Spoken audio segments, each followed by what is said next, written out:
Une femme seulement, mais quelle femme? Enfin, elle a fait ses preuves, même si elle est à l'âge où on ne range pas que sa voiture. Brigitte Lahaie.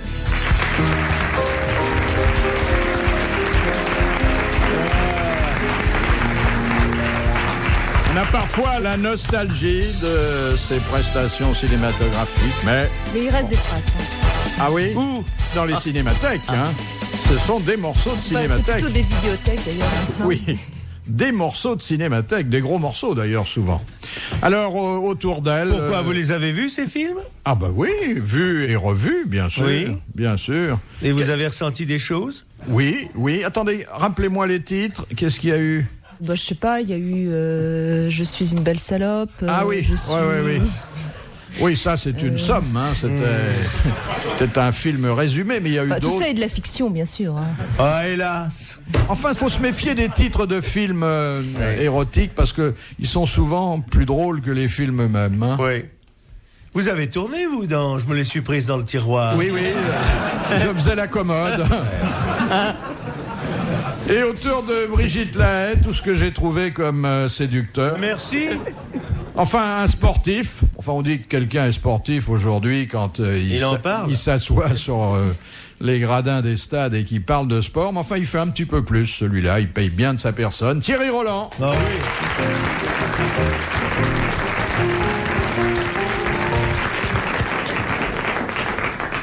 Un poids lourd de la séduction, mais une 45 ans d'expérience au service de la femme et pas une réclamation. 90. Léon Zitrone.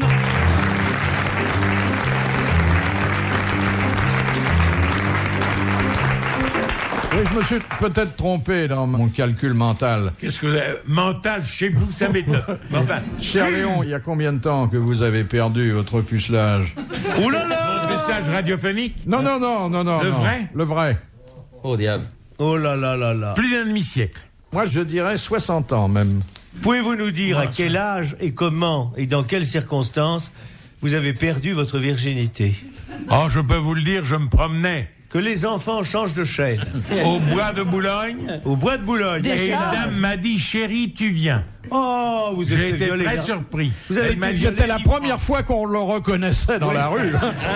J'avais une quinzaine d'années, je pense. Et ça vous a coûté combien? Je suis allé d'abord demander 100 sous à ma mère. Ah oui. Oui. Qui habitait tout près du bois. D'où la fameuse Et chanson. puis quand je suis revenu à l'endroit où était la dame, Oui. elle avait foutu le camp avec un autre. Vous voulez dire que c'était pas une femme entièrement sérieuse? C'était pas une femme entièrement sérieuse, mais elle faisait sérieusement son métier. Dès qu'elle vous a vu, elle vous a Oui, pris. attendez. Alors vous êtes revenu, elle était là. Non, quand je suis revenu, elle n'était plus là. Bon, bah alors, avec qui vous avez perdu ça? Avec un arbre, il était tellement mieux. Qui s'est farci un J'ai chêne pris pour la mon première vélo et fois. je suis allé rue Vercingétorix, Ah. du côté de la gare Montparnasse numéro Oui. 3 actuelle. Oui. Et là, j'ai fait ce qu'il fallait, et ça m'a pas plu. Dites-moi, Léon, on me dit que la première fois, déjà, vous avez payé en roubles.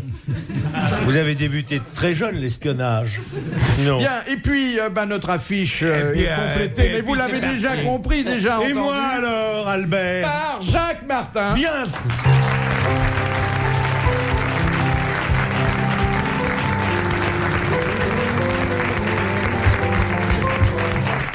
Accompagné, avec quelques retards, mais beaucoup de bonne volonté, par Jacques Le Sard. Voilà.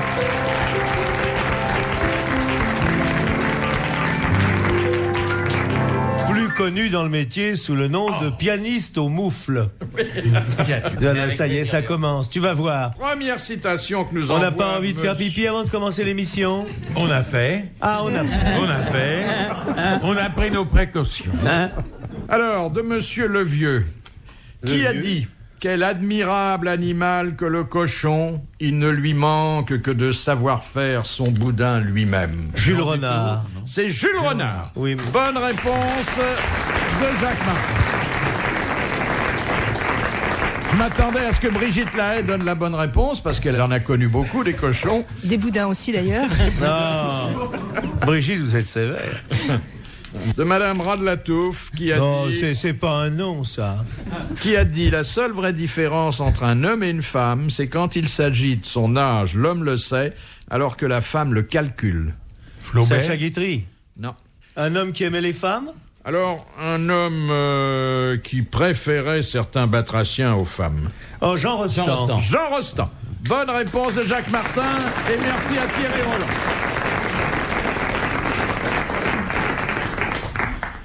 Il était passionné par les grenouilles. Hein. Oui, et par les femmes. D'Avray. Oui. Vous avez remarqué que les grenouilles et les femmes ont la même position en amour? Non. Vous n'avez jamais eu l'impression de faire l'amour avec une grenouille, parfois? Non, je dis ça, Brigitte, je sais pas ce que vous en pensez. Vous êtes jamais fait traiter de crapaud, ou non? C'est ce que j'allais lui dire d'ailleurs, mais bon. Cela dit, les grenouilles, on dit aussi qu'on les voit quand il va faire beau. Hein. Quand une grenouille s'agite, c'est qu'il va faire beau. Je me suis rarement baladé déculotté avec un baromètre. Ces histoires d'animaux, ça me fait penser à une petite histoire qu'on m'a racontée récemment, qui est assez mignonne. Et en plus, Jacques Martin joue un rôle dans cette histoire. Ça y est, c'est encore un truc qui va tomber me suivre. Non, mais c'est Jacques Martin, justement, un jour, qui décide d'aller faire un tour dans une maison close. Oh, bah c'est pas possible. Si. Et alors donc, il y va, et il arrive, évidemment, la patronne le reconnaît. Et il dit, voilà, je suis Jacques Martin, j'ai tout connu, je voudrais quelque chose de tout à fait exceptionnel. Et la dame lui dit, pas de problème, chambre 14. Alors il monte au 14, très belle chambre, il rentre, et qu'est-ce qu'il voit sur le lit? Un petit canard. Il ferme la porte, se dit quand même, moi Jacques Martin, quand même, petit canard. Bon, puis après tout, il dit, on va bien voir. Tu fais gaffe, il y a mon fils aîné dans la salle. Oui, mais c'est justement, j'ai demandé... Il va croire que je me tape un canard. N'écoute pas, mon chéri. Et donc... ça se passe très très bien. Jacques Martin prend le canard et lui donne beaucoup de plaisir. Il y a des plumes partout. Jacques est très content. Enfin, bref. Et il fout le camp. Et il revient quelques jours après et il dit à la dame, il dit écoutez, c'était extraordinaire avec le canard. Je m'attendais pas à un truc fort. Et je voudrais quelque chose de mieux encore. Ah, elle lui dit il y a pas de problème. Chambre 18. Monte au 18 et là il voit une douzaine de types qui sont accroupis et dans le plancher il y a un grand trou et ils regardent tous en dessous. Et Jacques Martin se rapproche, et il regarde, et en dessous, il y a 7 ou 8 bonnes femmes, plus belles les unes que les autres, qui sont en train de se donner des coups de fouet et tout, qui sont habillées avec du cuir et tout. Enfin, c'est fabuleux. Il regarde tout ça, et à la fin, il dit au mec d'à côté, qui ressemble un peu à Léon, du reste, il lui dit, dis-moi... Ah, il y avait Léon. Il dit, mais Léon, c'est extraordinaire, le spectacle auquel on vient d'assister. Alors, il dit, t'aurais dû venir hier, t'aurais vu Jacques Martin en train de se faire un canard.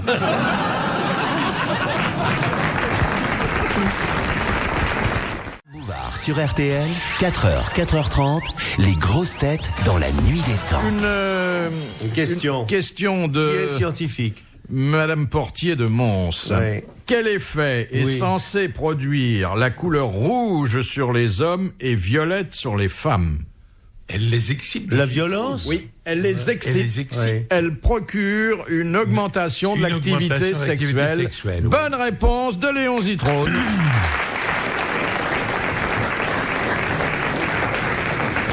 Et quand tous les indicateurs sont au rouge. Et le fait que vous ayez à la boutonnière à la fois du rouge et du violet est puissamment érotique, Léon. Ah ben écoutez, je suis bien content. Ça me servira enfin à quelque chose. Vous entendez, Guylaine? Qu'est-ce que tu as à parler à Guylaine? Vous avez connu Guylaine la volupté? est une amie. Vous avez connu la volupté avec monsieur? Pas tout à fait, mais on a failli. Comment vous avez fait pour le grimper? Vous êtes accroché à ses défenses? Question de Madame Le Prieur. Âgé de 26 ans, Mozart composa l'enlèvement au sérail que lui avait commandé l'empereur Joseph II. Oui, monsieur. Et il donna à son héroïne le prénom de sa fiancée. Celle-là même qu'il enleva pour l'épouser le 3 août 1782. Ah, c'est la veille de mon anniversaire. Oui, bon, enfin, ça fait pas progresser le schmilblick. Mais enfin, c'est quand même la veille de mon anniversaire. Alors, vous voulez le nom de la petite fille? De la fiancée. Oui, monsieur Léon. En somme, c'est la femme de Mozart. Ben oui. C'est Léon, elle. C'est elle qui, sur le prénom. Non. Non? Ah. C'est pas Clotilde? Je connais qu'elle. Non, là, tu devrais savoir. Hein. Charlotte? Non. Mozart? Non. Merde, je connais qu'elle. Alors. J'ai perdu. Germaine. Non, il n'y a pas de Germaine Mozart. Monique. Il n'y a pas Monique Mozart. Paulette. Non, c'est un très beau prénom. Paulette Mozart. 2 secondes, Paulette Mozart. Paulette Mozart. Enfin, pourquoi pas? Tu confonds avec Jackie Sardou. Oh, je connais quel bon sang, je me giflerais. C'est pas Clotilde? Mais oui, je la connais, la femme de Mozart. Donne-moi la première lettre, mon garçon. Écoutez, je vais vous donner une indication qui va bien au-delà de la première lettre. Je vais vous dire que son prénom est une qualité qui vous a souvent manqué dans votre vie affective. Modestie? Modeste? Mais non. Fidèle? Attendez. Non, mais presque. Constance. Bonne réponse de Jacques Martin, c'était Constance.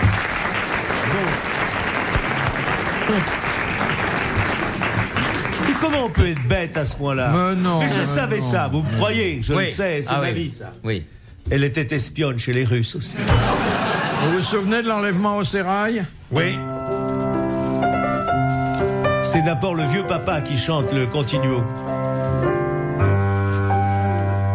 Qui protège. Non. Oh, la voilà qui fait sa délicate. Mais si tu le sais pas en allemand, chanter en russe. Léon. C'est quoi, attendez voir, c'est l'enlèvement. Oui, bien sûr. Accord. Achmund Kruski. Imbrachelas. Ach Martino. Umbratelta. Geberzeverachemerdurigan. Tu vois, il peut pas s'empêcher, il vend du beurre. Ultra pecento question mera. Donizetta la Madonna. Ah pardon, c'est en italien. Tu savais pas, hein? Ben il y a ça à l'intérieur de Léon aussi. Oui. Depuis qu'il a avalé tous ses 33 tours parce qu'il ne veut pas les revendre. C'est vrai. Il y a tout Mozart. C'est vrai. C'est dommage que l'eau de Javel lui ait un peu gâté son cristal. C'est pas l'eau de Javel. Ça commence à passer. Le froid m'a fait du bien. Oui. Ah oui. À chaque fois que vous chantez, un grand froid s'installe dans la salle. Oui, c'est vrai. Mais c'est vrai, mais ils ont raison. Ah, Bourardo. Je ne sais pas. Je ne sais pas comment ça va ensuite. Oh, mais ça vous dites n'importe quoi, comme d'habitude. Comme d'habitude. Faites comme au journal, allez-y. Allez. Umbretta questa tionta cantina. Borrina, Calobrina, la Cardauna. Undre questa mia vera. Oh, Milena, la Brigitte et la Philippe. C'est la première. C'est la première fois que vous entendez chanter un éléphant. Vous avez fait des progrès. Léon, oui. On sera jamais pauvres tous les deux. Un tapis, un trottoir, on se démerdera. Très bien, je viens avec vous et l'on m'en dit. Oui, amène tes harnais, hein. Oui. Qu'est-ce que Tapi vient foutre là-dedans? Non, Tapi, alors, est-ce que tu sais que pendant des années, ça il le signale jamais, pendant des années, c'était la place que tu occupes, c'était celle de Bernard Tapie. Non, il est venu quelquefois, il est pas venu pendant des années. N'ayez pas peur.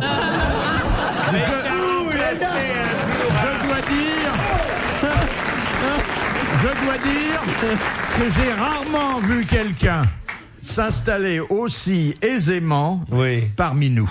Oui. En l'espace de 10 minutes, il avait tout compris et ça a été une grosse tête remarquable. Une grossette remarquable. Et vous a remplacé à Rueil-Malmaison un jour que vous vous étiez évanoui. On ne dit pas. Non, il s'était pas évanoui. Il était coincé dans sa loge, on l'a cru malade. Il avait fermé la porte.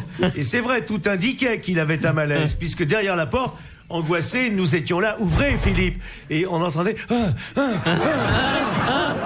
à mon avis. Va, Philippe. À quoi était-ce? Et il a dit non, je veux pas sortir. Éloignez-vous, éloignez-vous. Et moi, j'ai eu l'opinion, à un grand moment, vous aussi, qu'ils étaient deux. Oui. Dites-vous aussi, vous l'avez eu, votre petit malaise? Quand vous avez jarbé tous les hors-d'œuvre. Oui. Tu veux pas, la première rangée était couverte de céleri et moulade.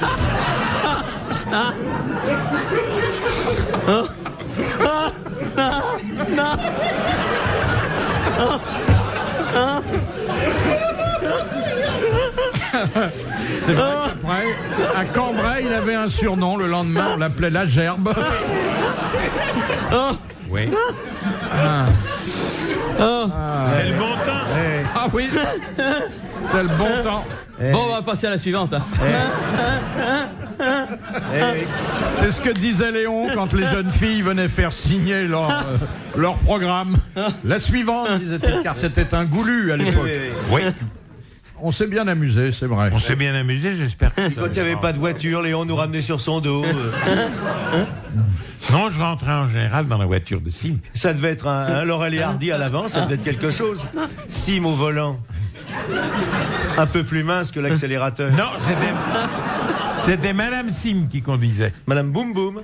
Madame Boum Boum. Madame Sim Boum. Les grosses têtes dans la nuit des temps sur RTL de 4h à 4h30.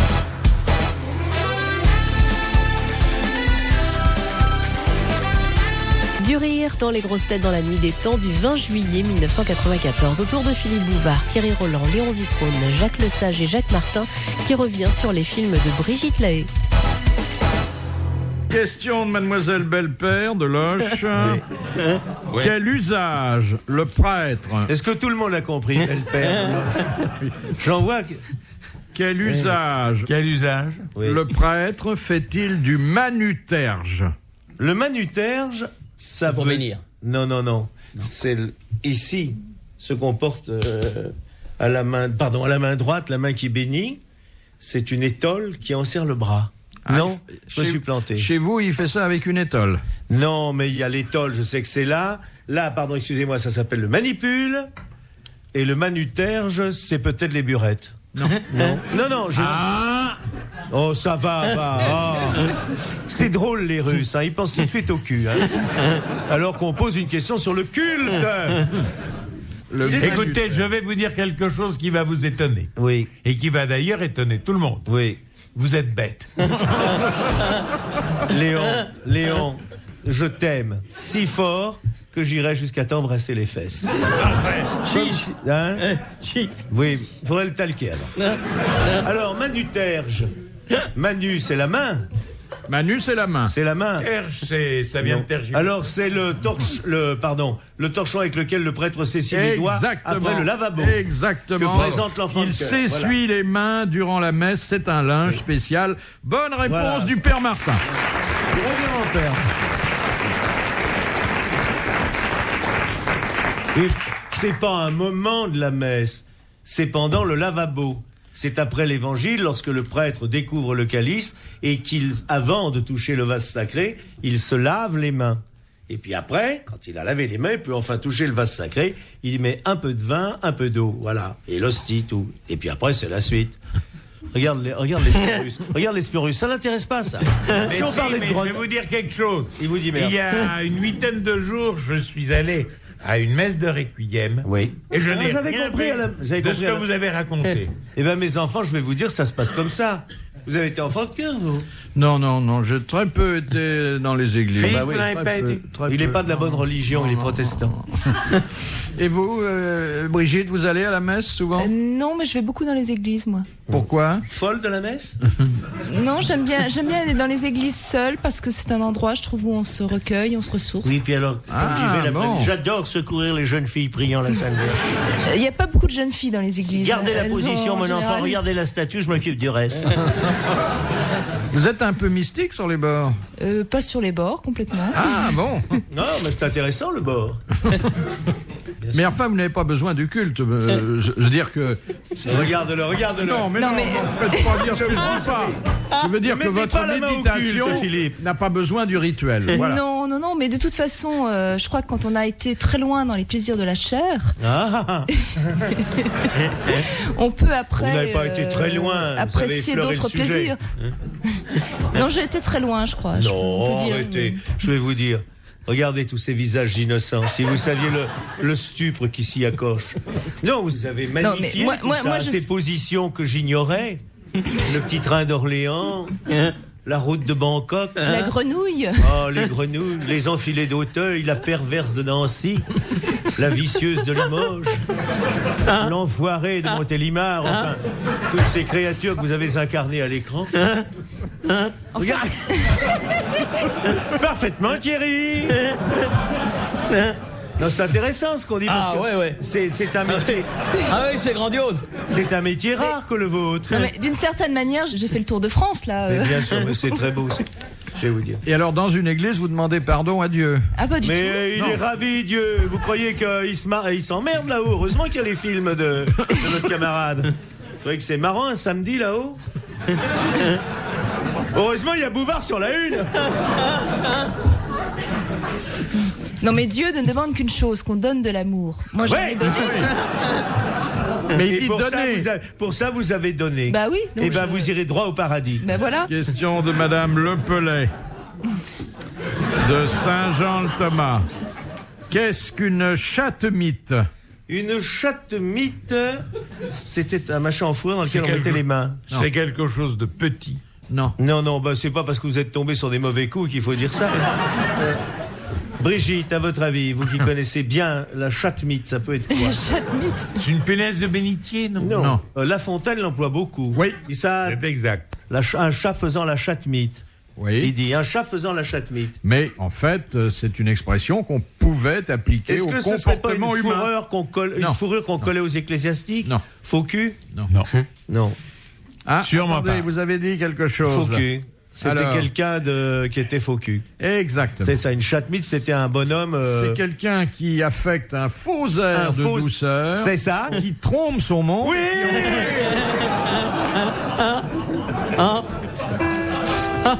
Et qui en fait est redoutable. Redoutable, oui. Bonne réponse de Jacques Martin.